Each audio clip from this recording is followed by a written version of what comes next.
Primeira carta de Pedro, capítulo 3, versos de 8 a 12. Acompanhem comigo a leitura, que diz o seguinte: Finalmente, tenham todos o mesmo modo de pensar. Sejam compassivos, fraternalmente amigos, misericordiosos, humildes. Não paguem mal com mal, nem ofensa com ofensa. Pelo contrário, respondam com palavras de bênção, pois para isto mesmo vocês foram chamados, a fim de receberem bênção por herança. Pois aquele que quer amar a vida e ter dias felizes, refreie a língua do mal e evite que os seus lábios falem palavras enganosas. Afaste-se do mal e pratique o bem. Busque a paz e empenhe-se por alcançá-la, porque os olhos do Senhor repousam sobre os justos, e os seus ouvidos estão abertos às suas súplicas. Mas o rosto do Senhor está contra aqueles que praticam o mal. Vamos ter mais uma palavra de oração?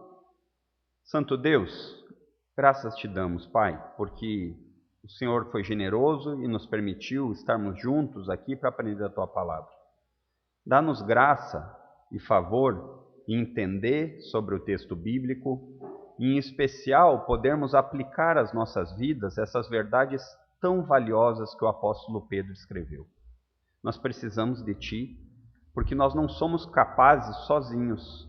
Muitas vezes as barreiras culturais ou as barreiras do nosso próprio coração fazem guerra contra a Tua palavra. Então, Senhor, nós te pedimos que o Senhor venha esta manhã e vença essas barreiras dentro de nós, para que possamos ter a mente de Cristo. E é em nome de Cristo que nós oramos. Amém.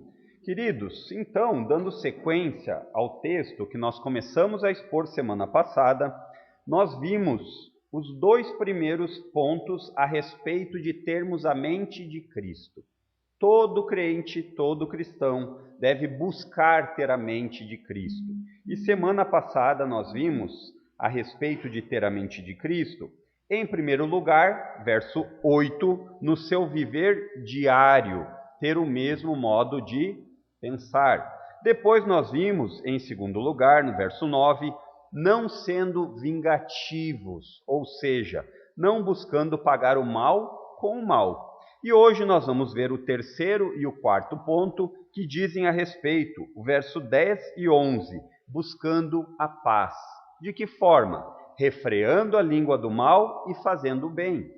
E o quarto e último ponto diz a respeito de descansar na justiça e na bondade de Deus. Verso 12, porque Deus abençoa, mas Ele também pune. Então, o nosso objetivo aqui é que nós possamos juntos aprender a respeito de ter a mente de Cristo, como crentes que professamos ser. Semana passada, quando eu comecei aqui esse sermão, eu falei a respeito da população no Brasil que se diz majoritariamente cristã, mas que não vive de acordo. Muitas das pessoas, se você perguntar para as pessoas aqui no nosso país, ela não vai dizer que ela não tem religião. Na grande maioria, ela vai dizer que ela é cristã. No entanto, nós vemos aqui, através da carta de Pedro, que ser cristão, ele não abrange apenas uma convicção intelectual, mas ele é transmitido numa mudança de vida. A conduta, ela é modificada. E é isso que Pedro está falando para um público que está sofrendo perseguição, está morrendo porque estão seguindo a Cristo. Então, hoje em dia, a gente vê que é muito fácil ser membro de uma igreja. Naqueles dias, ser membro de uma igreja poderia custar a vida. Então, nos nossos dias, nós precisamos ser um pouco diferentes do que o período da igreja primitiva, onde você confessar a Cristo seria risco de morrer. Nesses dias, confessar a Cristo pode ser apenas uma convicção intelectual que não muda em nada. Então, nós precisamos ter a mente de Cristo.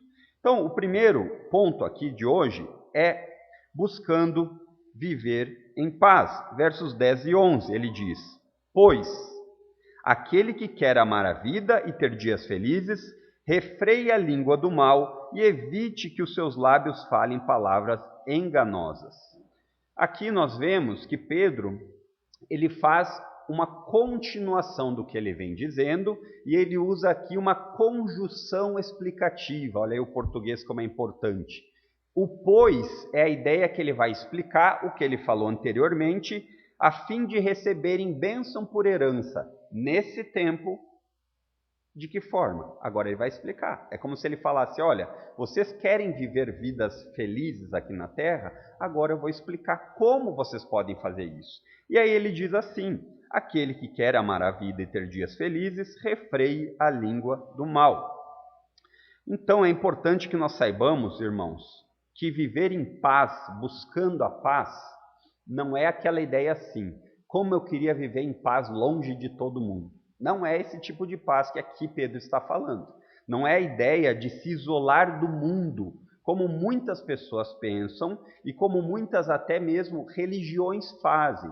Existem grupos religiosos que eles se retiram do mundo, do convívio social, para viver em paz. Não é essa a ideia. O próprio Jesus disse, Senhor, não peço que os tire do mundo, mas que os livre do mal. João 17,15. Pedro agora, ele usa um texto bíblico para dar força no argumento da conduta dos cristãos, para dar força na ideia da mente de Cristo. E nós sabemos isso pelo acréscimo dessa palavrinha ali que eu falei, pois. Por quê? De tal modo, já que vocês são crentes, agora de tal modo, façam dessa forma. Não paguem o mal com o mal, não façam... não deem ofensa por ofensa, isso que ele acabou de dizer lá no verso 9. E agora ele diz, vocês dessa forma vão poder aproveitar dias felizes. Agora a gente sabe que dias felizes não é algo que a Bíblia diz que acontece com frequência. Então é importante nós fazermos aqui essa separação de não entender errado que Pedro está falando que é uma garantia do ponto de vista, olha, se você viver assim, é garantido que você não vai sofrer. Não é uma realidade. A própria carta de Pedro está escrevendo para cristãos em meio ao sofrimento. Mas Pedro faz isso usando um artifício que ele já fez muito na sua carta, que é aplicar textos do Antigo Testamento para os seus leitores. E agora ele faz isso usando o Salmo 34, 12 a 16, quase que na íntegra. Só que a diferença aqui de Pedro é que ele muda essa passagem da segunda pessoa que o salmista fala para a terceira. E agora, Pedro ele aplica aquele salmo aos seus leitores e, por consequência, a todos nós crentes. Aqui nós poderíamos perguntar, então, a partir desse texto, o que Pedro quer dizer com a palavrinha vida? Aquele que quer amar a vida. É muito claro no contexto do texto que Pedro está falando a respeito de um tempo presente, da vida aqui neste mundo, a vida aqui no lado de cada eternidade. Mas, com certeza, Pedro não está se resumindo a isso. Porque nós já vimos em outros textos, inclusive no texto do capítulo 3, verso 7, volte seus olhos um pouquinho, que ele diz assim, maridos, vocês igualmente vivam a vida como um do lar com discernimento, dando honra à esposa por ser a parte mais frágil e por ser coerdeira da mesma graça de vida. E aqui Pedro está se referindo à eternidade, à salvação. Então, Pedro ele faz na sua carta o uso dessa forma de maneira muito comum. Ele está falando do período presente, mas ele sempre tem os olhos na eternidade, na linha de chegada. Isso é importante que nós não percamos, aqui não tenhamos a ideia isolada de que só vale para esse tempo. Não é isso que Pedro está dizendo. No entanto, ele está dizendo isso para que aqueles crentes que estavam sofrendo perseguição lembrassem disso. Esse amar a vida aqui, ele tem a ideia de desfrutar dias bons aqui nesse tempo, embora não tenhamos garantia de sermos livres do sofrimento. Aqueles cristãos aqui que Pedro está escrevendo, se fizerem o que Pedro está dizendo, serão confortados pela graça de Deus e guardados pelo próprio Deus. conforme o Salmo não vai nos dizer. Primeiramente aqui, esse Salmo que Pedro está citando aqui, a partir do verso 10 e 11, ele vai citar aqui 6 atitudes para aqueles que desejam ver dias felizes no mundo, e as 2 primeiras atitudes dizem respeito aos vícios da língua, que são capazes de destruir. Note comigo, primeiramente ele diz assim: pois aquele que quer amar a vida e ter dias felizes, faça o quê? Refreie a língua do mal. Ou seja, não dizer coisas más dentro do contexto imediato da carta diz respeito a não reclamar das autoridades, capítulo 2, de 13 a 17, não responder aos patrões injustos. Depois ele vai dizer também, a mulher não se indignar com o marido descrente e não injuriar os ofensores. Capítulo 3, verso 9. Esse é o que nós recém lemos. No entanto, é importante lembrar que isso se amplia. Embora Pedro esteja escrevendo para um contexto singular de perseguição, isso não para por aqui. Refrear a língua do mal, a gente pode aplicar em várias circunstâncias para as nossas vidas. E é impressionante como a língua pode ser utilizada para o mal, até mesmo em meio aos crentes. Isso é impressionante de vermos como é nítido. Muitas vezes nós nem percebemos quando nós usamos a língua para contarmos vantagem, sermos exibidos, para fofocarmos, para sermos mentirosos. E aqui sermos mentirosos é importante que não é só uma mentira completa, mas meias verdades não são verdade. Quando a gente conta alguma coisa para outra pessoa apenas pela metade, isso também é mentira. E controlar esse membrinho chamado língua é algo que nem sempre é fácil. Mas Pedro diz que se você quer ter dias felizes, você precisa refrear. É como se você puxasse no carro o freio de mão para não andar mais. É isso que o freio de mão faz no carro, não é? E quando a gente refreia a língua, é para a gente segurar a língua de não continuar, de não ir longe demais. Uma língua carregada de maldade é como um chicote de sofrimento. Ela pode ferir como uma espada, destruir como fogo e matar como veneno. Essa é a primeira característica que Pedro aqui fala a respeito do vício da língua. A segunda, ele vai dizer ali, evite que os seus lábios falem palavras enganosamente. Outras traduções aqui traduzem com a ideia de dolo, que não falem dolosamente. E se nós conhecemos um pouquinho da ideia das leis, você vai entender que dolo é algo enganoso. Dolo é algo com intenção ruim. Um homicídio que você muitas vezes, um homicídio doloso, é um homicídio que você teve a intenção de fazer aquilo. Então Pedro está dizendo que nós devemos ter o cuidado de não termos na nossa fala atitudes enganosas. A ideia de que você não queira prejudicar alguém com aquilo que você fala. E essa recomendação aqui, ela é similar à anterior, mas isso é muito comum nos Salmos. As crianças aqui sabem porque nós já estudamos isso. Existe uma figura, um gênero literário nos Salmos chamado o quê? Paralelismo, onde muitas vezes o autor ele cita algo e ele amplia com mais força nos versos seguintes. E é isso que o Salmo faz. Então, Pedro aqui ele está usando esse Salmo, e a próxima frase aqui que traz a ideia, evite que seus lábios falem palavras enganosas, ela amplia o significado. Não falar com falsidade, não contar mentiras.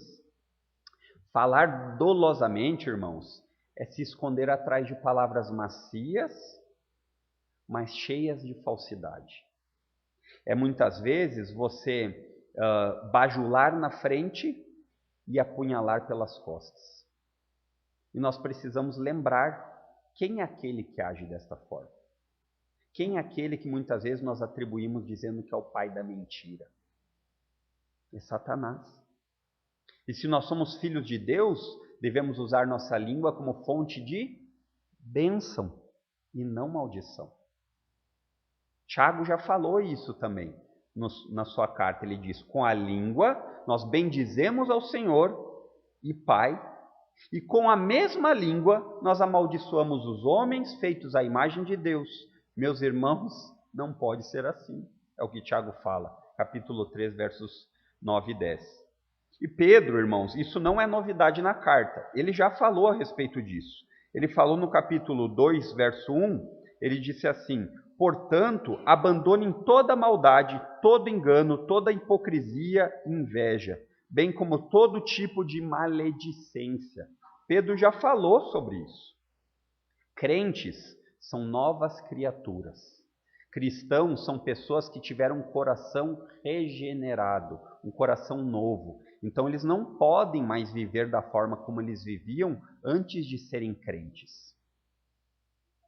E é isso que nós devemos fazer.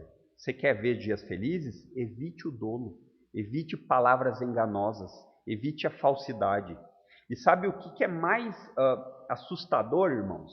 É que eu não creio que nenhum crente aqui, em sã consciência, diria que usa a língua dessa forma, que usa a língua de maneira enganosa, dolosamente. No entanto, fica nítido de vermos que muitas vezes, sem perceber, muitos de nós fazemos isso, sem perceber. É isso que nós chamamos de cosmovisão, a ideia de como nós enxergamos o mundo, as coisas ao nosso redor. E na cosmovisão, não adianta você apenas ter uma mente convencida. E quando eu falo em mente aqui, eu não estou dizendo apenas da mente. Eu estou dizendo no sentido que a Bíblia usa como coração. Amarás o Senhor teu Deus de todo o teu coração. Na Bíblia, quando a gente fala de coração, ela não está falando do órgão, ela está falando da fonte de vida. É do coração que procedem todas as coisas. A Bíblia usa isso. Nós vemos isso no Evangelho de Lucas, quando ele diz assim: o homem bom tira coisas boas do seu tesouro que está no seu coração. E o homem mau tira as coisas más do mal que está em seu coração. Porque a boca fala do que o coração está cheio. Lucas 6,45. No fim das contas, aqui o que eu quero dizer é a maneira como nós vivemos, ela demonstra como está o nosso coração.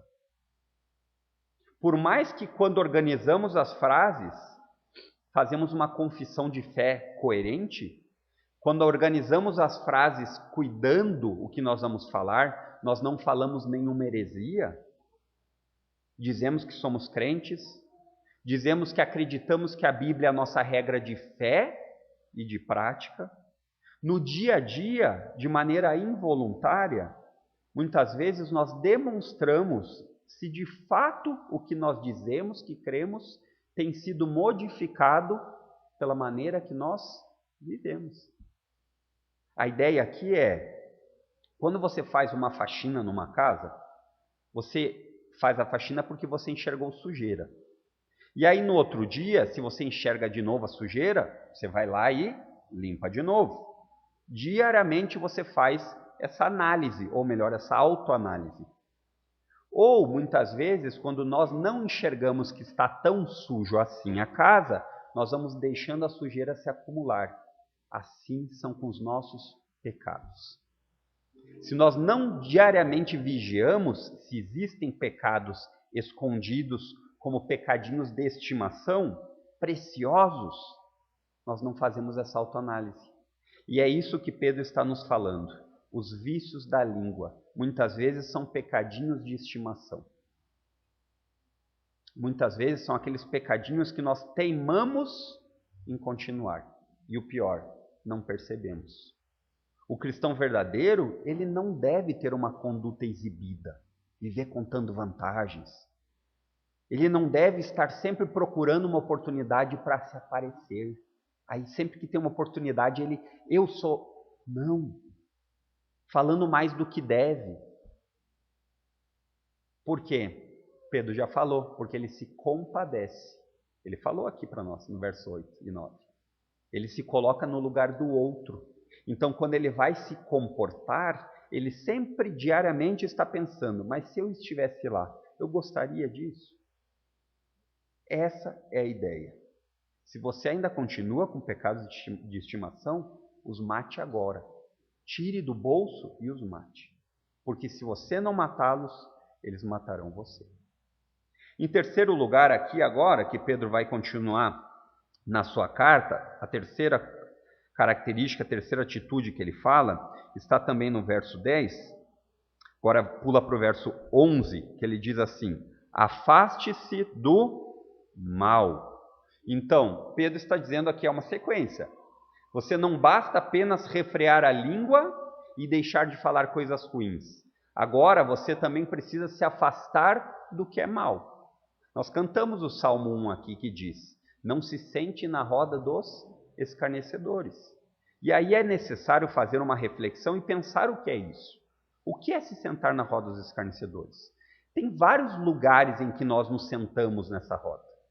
Nós nos sentamos nessa roda no trabalho, quando nós compactuamos com coisas erradas.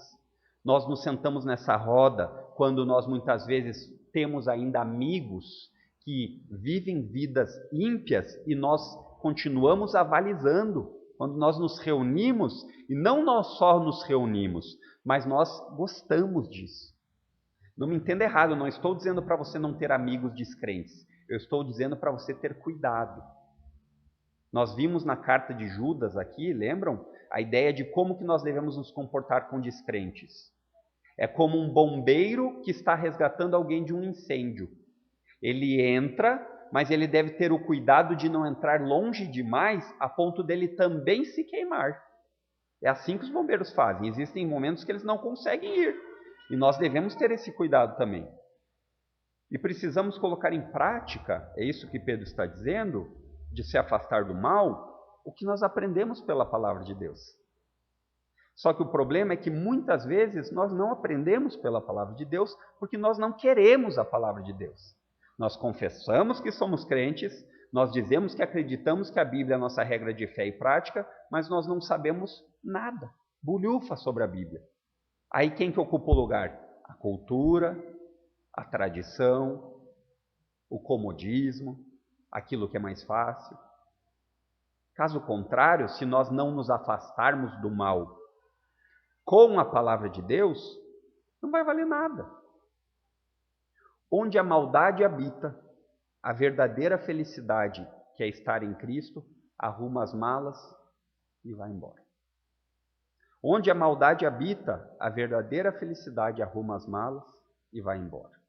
A quarta atitude aqui que o apóstolo nos diz, ela novamente complementa a anterior. Novamente a ideia do paralelismo aqui. Ele diz assim, verso 11: afaste-se do mal e pratique o bem. Parece algo lógico, mas é necessário ser dito. Não basta apenas você se afastar do mal. Você não pode viver de maneira omissa.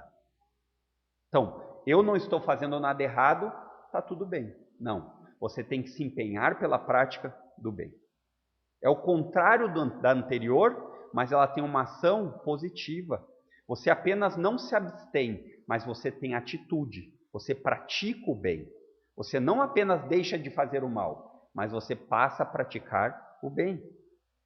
Quem quer ver dias felizes, nesse tempo agora, deve praticar o que é bom. E uma pessoa é verdadeiramente feliz nesse tempo agora, apesar das perseguições, carta de Pedro, apesar de morrer por confessar a Cristo, porque ela faz isso pelos motivos certos. Pedro também já falou sobre isso. Você não vive uma vida na prática do bem para aparecer à sociedade.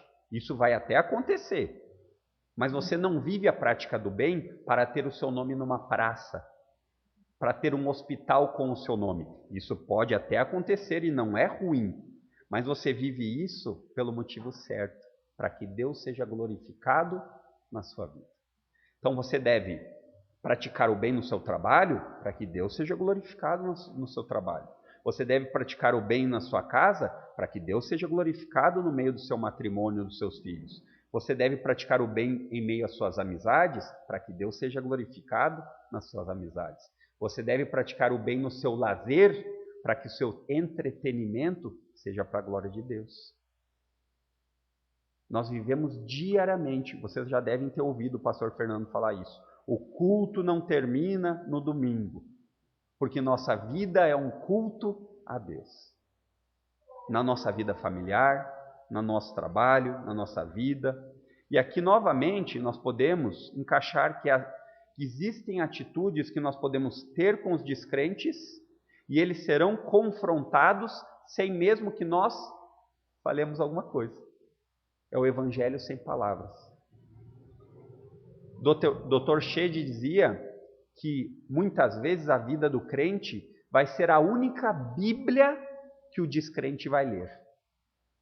E tantas vezes nós nos misturamos de tal forma com a cultura pecaminosa, com a sociedade que está em rebelião com Deus. Não me entenda errado. Comecei falando aqui que nós não devemos viver separados, no sentido de se isolar como monges. Isso aconteceu na história da igreja.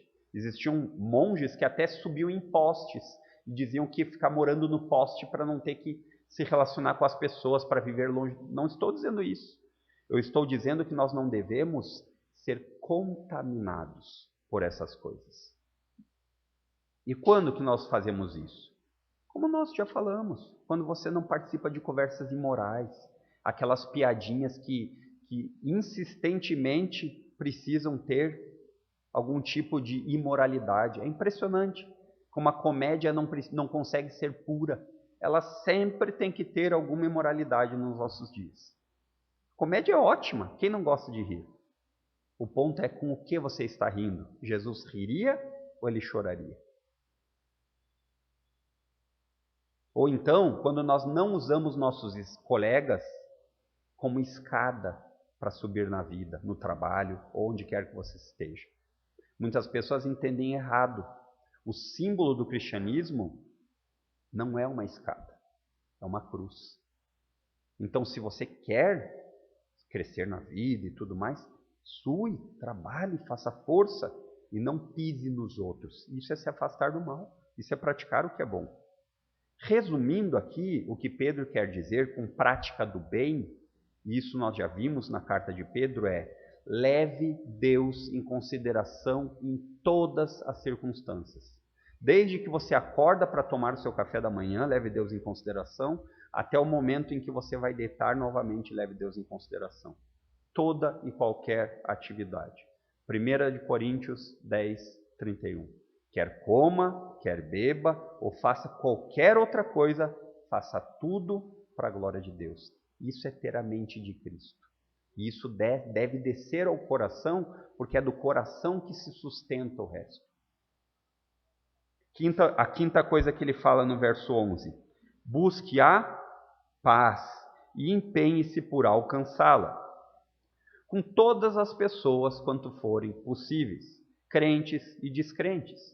A paz aqui que Pedro está falando diz respeito ao viver em paz neste mundo. Devemos estar sempre dispostos a ter atitudes que Pedro falou.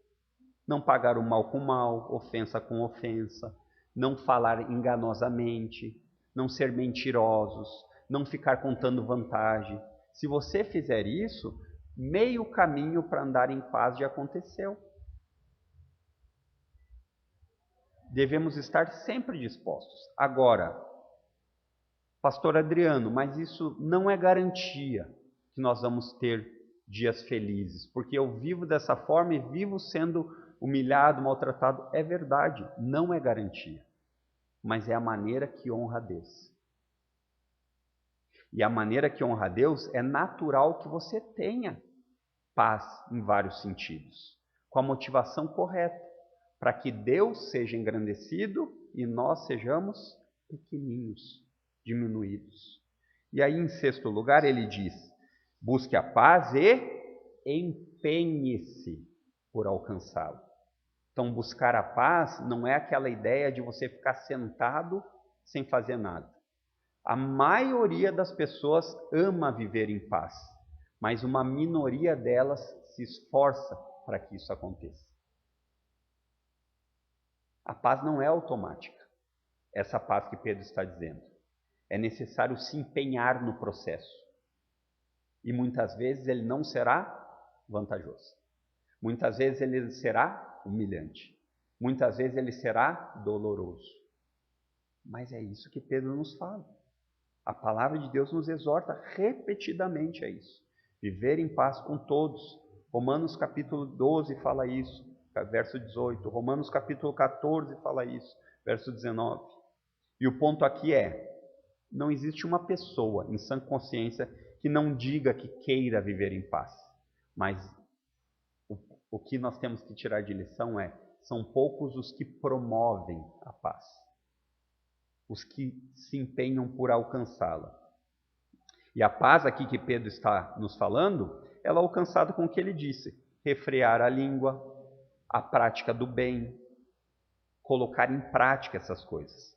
Por exemplo, em algum problema que você tem com alguém, de qualquer natureza, aí é aplicação pessoal de cada um faz. Você vai até a pessoa que você teve o problema buscar reconciliação, ou você fala assim, eu não vou porque foi ele quem começou? Qual é mais comum para nós? Eu não vou. Ele é o culpado. Não parece ser o que Pedro está dizendo. Pedro não está dizendo isso. Busque a paz, mas só se foi ele que começou, só se foi você que começou. Não. Não é assim. O próprio Senhor Jesus disse: bem-aventurados são os pacificadores, promotores da paz no mundo. Essa seria a tradução livre de Mateus 5:9. Agora, deixe-me fazer algumas ressalvas aqui para os irmãos não saírem dizendo assim, eu aprendi na igreja que eu devo promover a paz, então eu devo ser tolerante com qualquer coisa. Não é isso que o texto está nos ensinando. E parece que aqui nós vivemos um paradoxo. Paradoxo é uma verdade aparente que parece se contradizer, mas não necessariamente ela se contradiz. E o que quer dizer isso é que, como é que é possível viver em paz com pessoas que são inimigas de Deus? Você não fez essa pergunta? Enquanto eu falava aqui? Eu me fazia aqui, enquanto eu preparava o sermão, estudando e tudo. Eu dizia, mas como é possível? É possível porque, em primeiro lugar, nós precisamos lembrar as pessoas, tantas vezes quanto forem possíveis, que não adianta estar em paz nesse mundo se elas não tiverem paz com Deus. E a paz que eu digo com Deus não é um estado de espírito, como as pessoas gostam de usar, aquela ideia budista, estou zen, estou calmo. Não, não é isso. Estar em paz com Deus tem um sentido militar. Você não está mais em guerra com Deus. Um descrente, ele está em inimizade com Deus. E terrível coisa é cair na mão do Deus vivo. Isso é importante que nós sempre que possamos lembrar. Não adianta de nada colher, amontoar nos celeiros desse mundo, juntar riqueza e estar em inimizade com Deus. Todos chegarão naquele dia diante de Deus. O problema é, alguns chegarão em paz e alguns chegarão como inimigos. Então isso é importante. Primeiro, a primeira coisa que nós precisamos como crentes é promover este tipo de paz sempre que possível.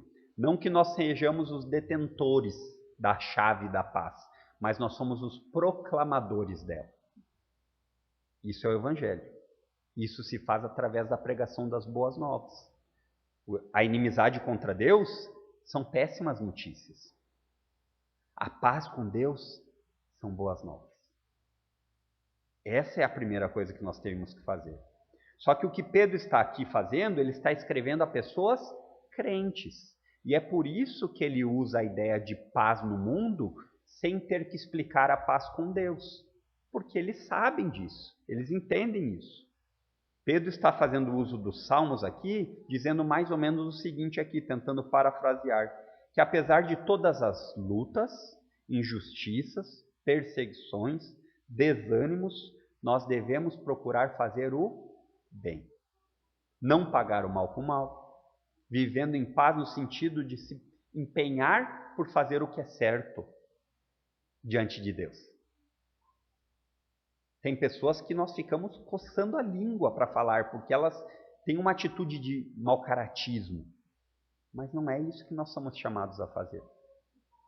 Então, no lado de cá, nesse lado de cá da eternidade, nós devemos se empenhar. Devemos nos empenhar, melhor dizendo. Para vivermos dias felizes agora, nesse tempo.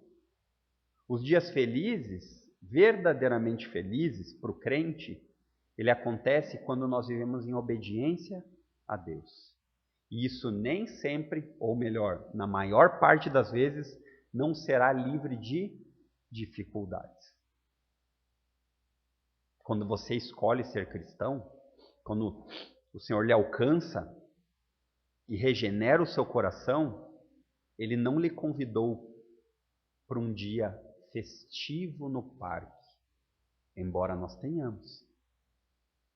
Mas Ele lhe convocou a batalhar a batalha da fé, na qual Ele não o abandonará. Mateus 28. Eis que eu, Jesus, estou convosco até o fim. É dessa forma que nós vivemos. E isso é felicidade. A nossa felicidade não está no nosso estado de espírito, mas está numa pessoa. Se nós conseguirmos ter a mente de Cristo e pensarmos dessa forma, nós viveremos dias felizes. Nós não seremos abalados. Pelo menos não sempre. Certamente que essa paz que Pedro aqui está nos falando, a última ressalva, não diz respeito a sermos acomodados e concordar com o pecado. Essa paz não é uma paz a qualquer preço. Não. Essa paz, ela depende da obediência à lei de Deus. E é importante que isso fique claro. Nós devemos, irmãos, ter a mente de Cristo no seu viver diário, ter o mesmo modo de pensar, não buscando a vingança, em segundo lugar, não pagando mal com mal, e em terceiro, buscando a paz, refreando a língua do mal e fazendo o bem.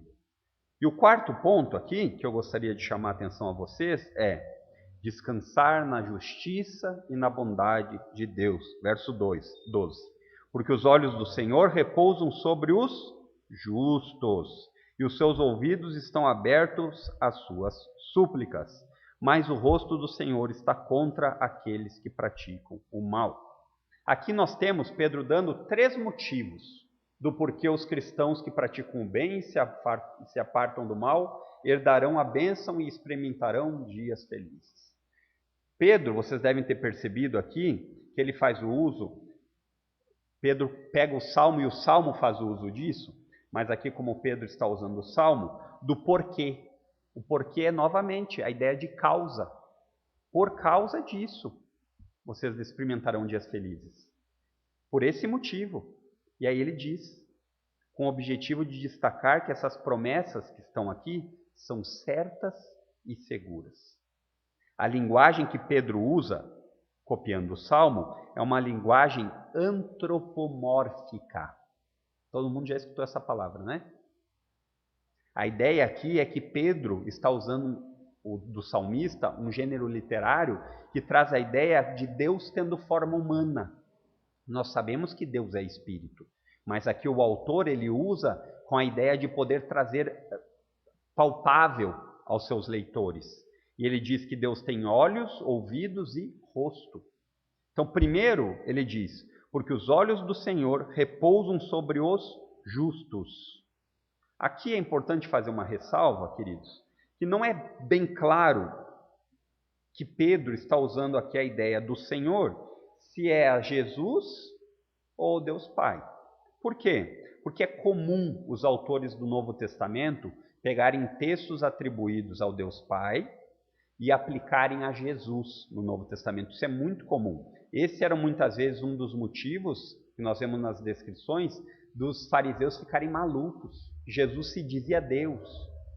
Então, embora aqui possa muito bem ser possível ele estar falando de Jesus, e daqui trazendo mais uma prova da divindade de Jesus, parece que a carta que Pedro está escrevendo aqui é atribuída a Deus, porque ele falou já agora no verso 9, a ideia de que foram chamados por Deus Pai a receberem bênção por herança.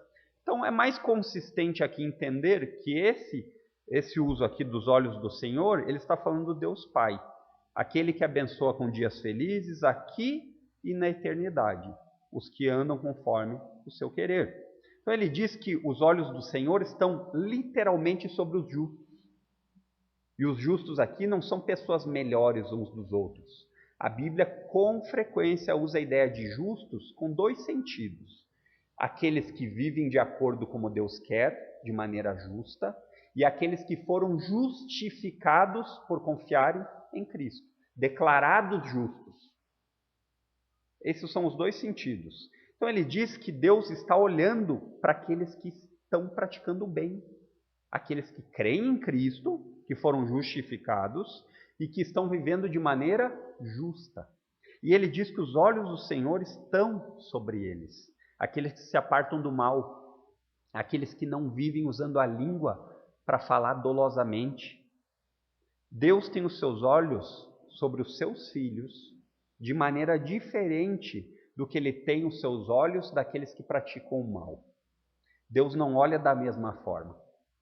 Deus não olha aquilo e diz assim, está tudo bem, deixa ele assim, coitadinho, ele nasceu assim.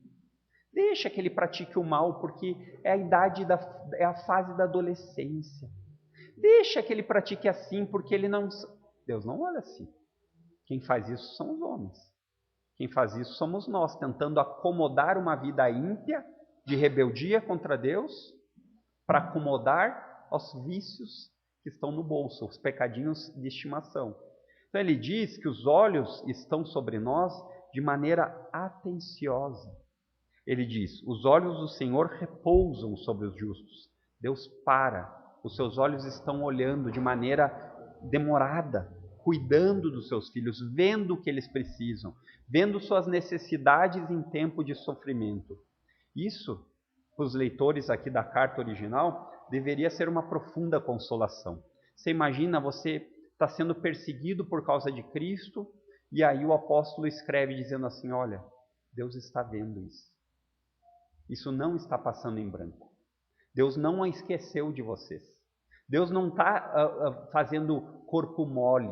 Ele não está dizendo assim, Deus não é impotente, que ele não pode com a sua mão poderosa fazer alguma coisa. Não, os olhos dele estão vendo isso. Nós somos vigiados por Deus. Vigiados no sentido de cuidados. Lembram do Salmo 121? Elevo os meus olhos para os montes. De onde virá o meu socorro? O meu socorro vem do Senhor, que fez os céus e a terra. Não deixará vacilar os meus pés. Deus não dorme. Diferente de nós que precisamos dormir. Deus não dorme. E a cláusula seguinte esclarece aqui. Ele diz, porque os olhos do Senhor repousam sobre os justos. Os teus ouvidos estão abertos às nossas súplicas. O porquê aqui, ele está oculto. É como se o autor aqui pudesse dizer, porque os olhos do Senhor repousam sobre os justos, porque os seus ouvidos também estão abertos às suas súplicas. Fique tranquilo. Mesmo que você está passando por um vale da morte, o Senhor lhe vê e o Senhor lhe ouve. Isso não está passando despercebido. A ideia literal aqui dessa tradução é os ouvidos do Senhor estão para dentro das suas súplicas. É como se realmente a ideia de que quando você fala, quando você ora a Deus, ele não tapa os ouvidos, ele escuta. Ele escuta o que você está pedindo. Deus apenas não só vê a sua aflição, mas ele escuta o seu pedido. A ideia aqui, ela tem uma ideia positiva, de que Deus escuta favoravelmente as nossas súplicas e as responde de acordo com a sua vontade. Nosso Deus, o Deus que Pedro está escrevendo aqui, é um Deus vivo. Ele é o nosso Pai. Ele não é um Deus de argila, que não tem ouvidos, que não tem boca, que não tem olhos. Ele vê as nossas aflições. Ele escuta as nossas orações. Ele está atento aos seus filhos como Pai. E Ele nos ama. Não porque Ele enxergou algo de bom em nós, mas porque nós estamos ligados ao seu Filho. Esse é o segredo do amor de Deus.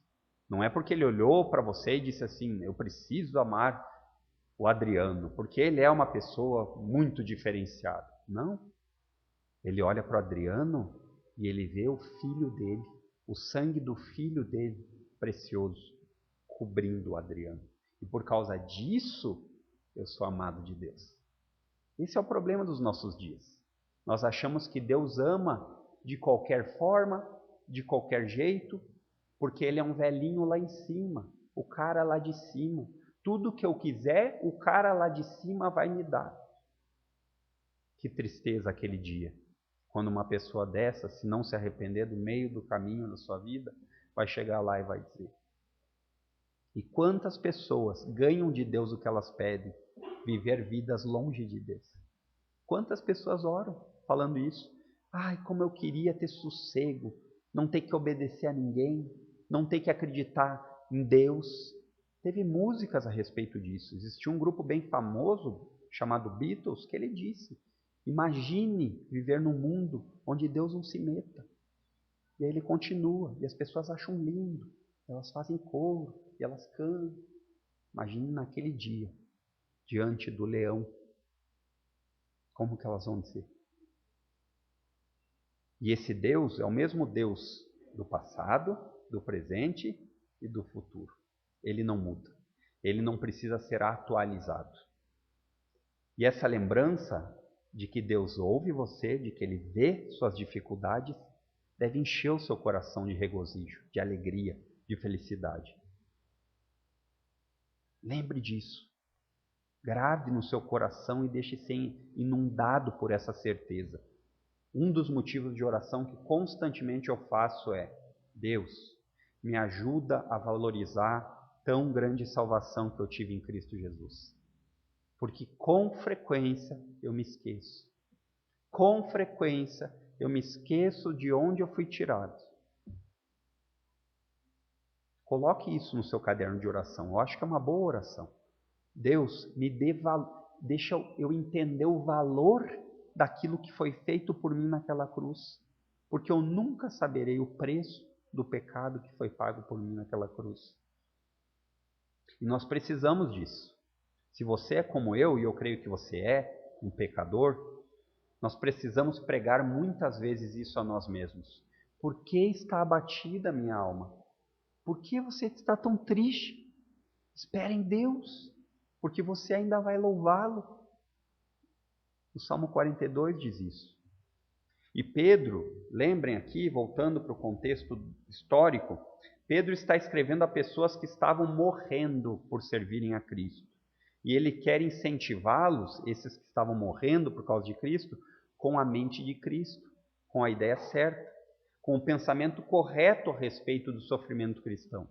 O sofrimento cristão não é algo masoquista, que gosta de sofrer por gostar. Não, ele sofre pelos motivos certos. E ele lembra que esse sofrimento não é para sempre. A linha de chegada está logo ali. Continue correndo para o alvo. Continue em frente, sem retroceder, sem olhar para trás e dizer, será? Não, continue para o alvo, porque você já foi conquistado para isso. E também nós aprendemos aqui, nesse texto, como uma aplicação, que desejar ter vida feliz aqui não é errado, não é pecado. Muitas vezes a gente fica, será que eu devo ter um carro bom? Não, mas não, você pode ter dias felizes. O ponto é, uma vida boa, sem Cristo, não tem valor nenhum. Uma vida boa sem Cristo não tem frutos eternos. Então viva a sua vida a partir de Jesus e aí você vive ela.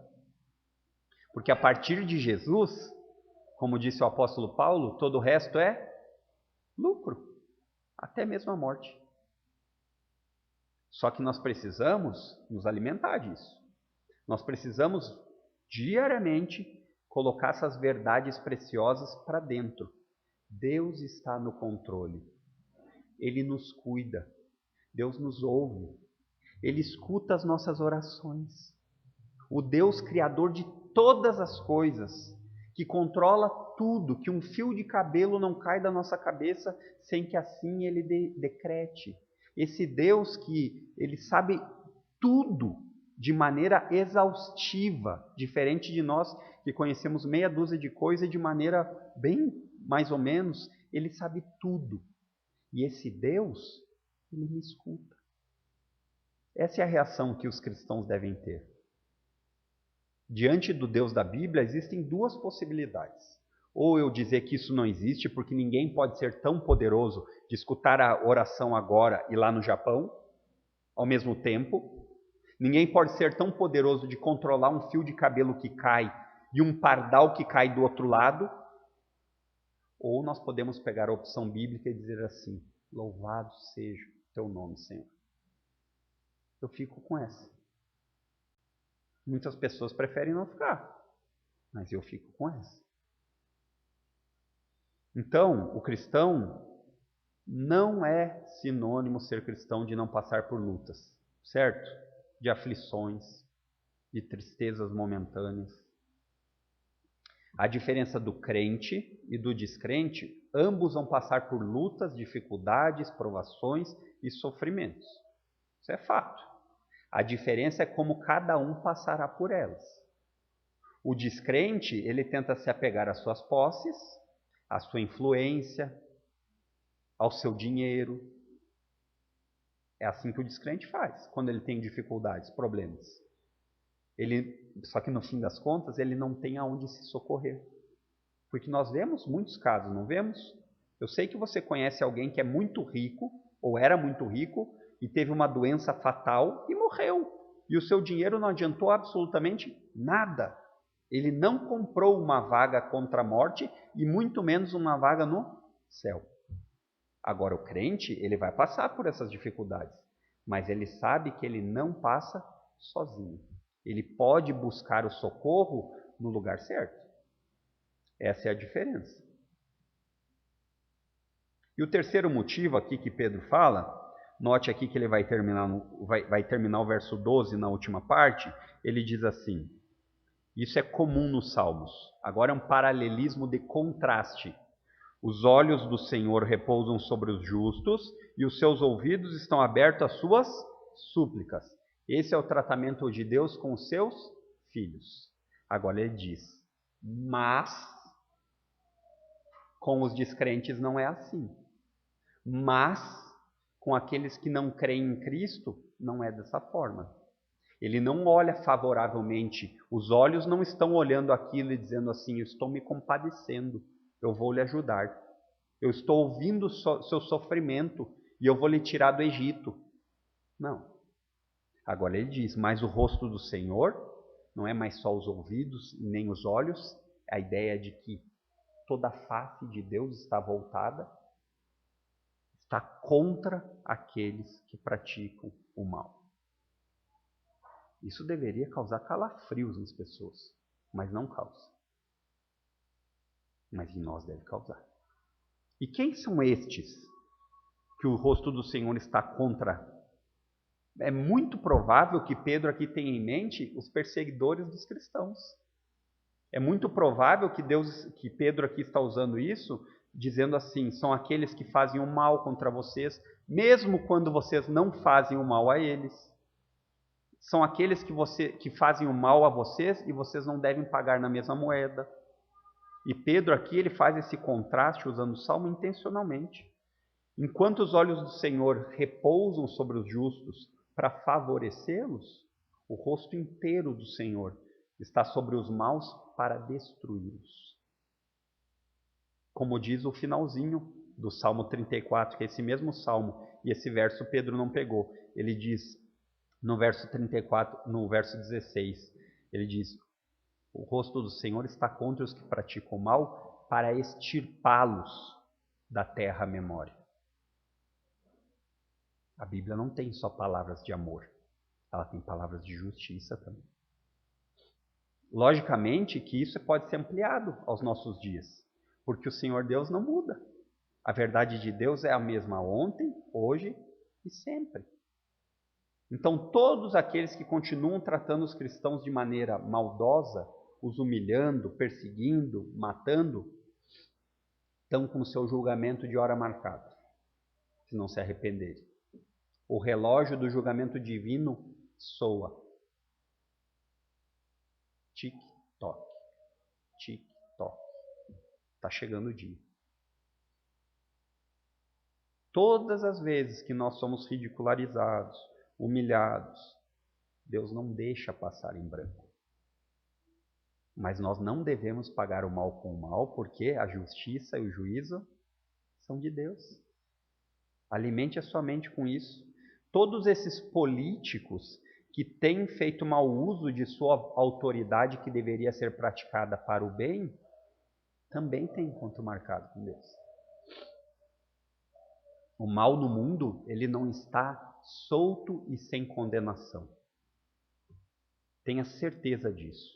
Aqueles que matam os outros, aqueles que matam em nome de Deus, um Deus falso, aqueles que trapaceiam os outros, nada disso passa despercebido. Toda a humanidade que não invoca ao Senhor Jesus como seu Salvador, estão perdidos. São contra esses que Pedro diz que o Senhor tem o seu rosto voltado para castigar. Deus está no controle, irmãos. Lembre-se disso. Todos esses motivos que Pedro escreveu, esses cristãos sofrendo perseguição, podiam e também podem nos dar dias felizes. Você não está abandonado. Embora muitas vezes você possa se sentir assim. Mas não deixe que seu coração engane aquilo que você aprendeu com a mente. A ideia é, eu sei que a minha esposa me ama, mas um dia que ela me dá uma dura, e existem vários, não quer dizer que ela não me ama. Isso não pode sair da minha vista. Isso tem que sempre ser lembrado que ela está me ajudando. É assim que Deus faz. Muitas vezes parece que Deus não nos ouve, porque talvez Ele esteja nos corrigindo. Muitas vezes parece que Deus não nos ouve, porque Ele está em obras. Ele está trabalhando na sua vida. E se nesse momento você aqui, eu não consigo saber, mas Deus sabe. Se você está passando por um momento difícil, de sofrimento, fale com Deus. Se você está em Cristo, Deus lhe ouve. Você pode se chegar a Ele como pai, dizendo, Pai, está difícil. Você pode chorar diante dele. Conte a Ele. Não esconda nada. Deposite diante de Deus, no trono, nos pés do trono, as suas angústias, medos, aflições. A gente anda aflito, porque muitas vezes a gente esquece disso. Não andeis ansiosos com coisa alguma. Antes disso, sejam conhecidas diante de Deus suas orações, suas dificuldades, suas súplicas, e a paz de Deus, que excede todo entendimento, essa paz nós queremos. Ela vai guardar o seu coração e a sua mente em Jesus.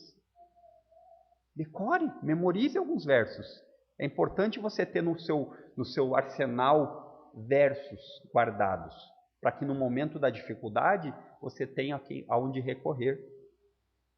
E para finalizar, meus irmãos, algumas aplicações práticas que eu gostaria de compartilhar com vocês. Cultive em sua vida o hábito da oração. Lute com isso. Eu sei que nós temos por hábito não orar. Lute com esse hábito. Transforme isso num hábito. Se preciso, coloque hora e local. Quando eu levantar, eu vou orar. Quando eu for deitar, eu vou orar.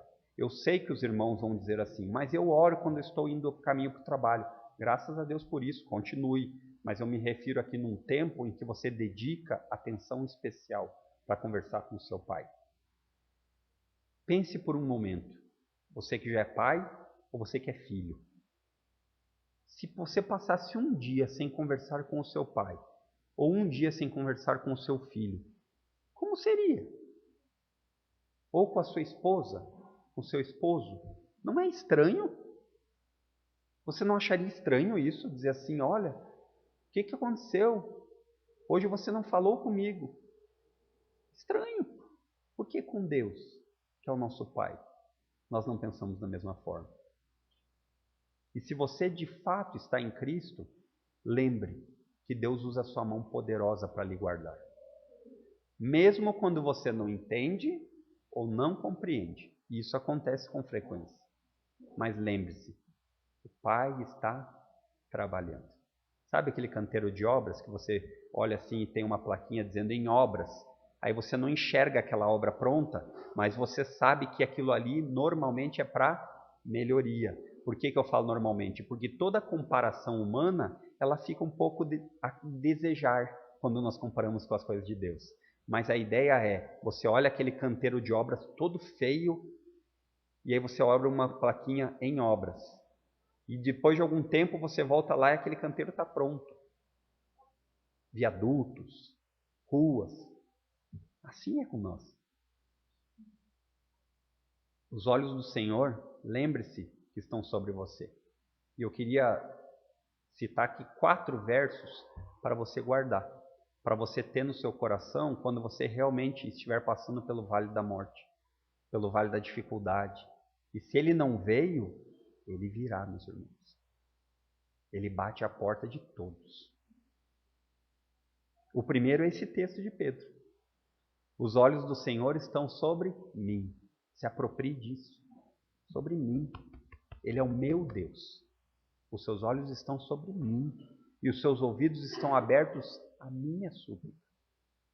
O segundo é: nada poderá me separar do amor de Deus que está em Cristo Jesus, nosso Senhor. Romanos 8:38. Nada. Nada. Isaías 41:10. Ele já foi, como diz John Piper, quando o motor está em neutro e você só escuta o motor sem aceleração, mas você sabe que o motor está ligado, esse foi para ele, e já foi para mim muitas vezes, o barulho do motor em marcha lenta do meu coração. Não temas, porque eu sou contigo. Não te assombres, porque eu sou o teu Deus. Eu te fortaleço, eu te ajudo e eu te sustento com a minha mão direita poderosa. Isaías 41:10. E por último, lembre-se, todas as coisas cooperam para o bem daqueles que amam a Deus. Todas as coisas, sejam elas agradáveis ou desagradáveis. Romanos 8:28. Então, queridos, aprendemos de Pedro aqui que o cristão deve ter a mente de Cristo. Em primeiro lugar, com o seu viver diário. Em segundo lugar, não sendo vingativos. Em terceiro lugar, buscando a paz. E em quarto lugar, descansando na confiança em Deus. O cristão foi chamado a ter a mente de Cristo. Vamos orar?